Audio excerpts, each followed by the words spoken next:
In this example, we'll take a look at how to keep a record of bank deposits. Let's start by category. First, we'll create a capital category for the deposit itself.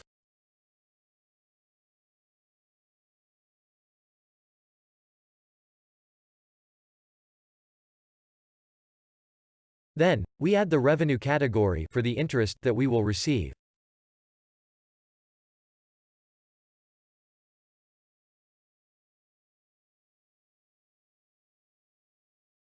After that, we can transfer money to the deposit.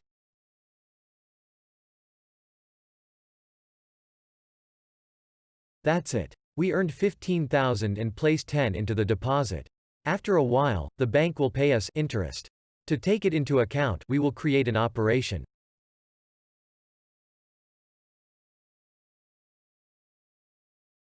Now the interest is accounted in cash. Sometimes bank terms allow you to capitalize it. If so, we have to add another operation to replenish our deposit.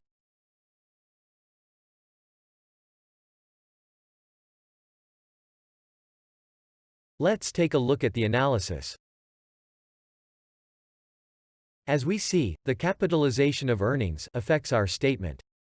To eliminate this effect, we have to uncheck the capital box at the top filter.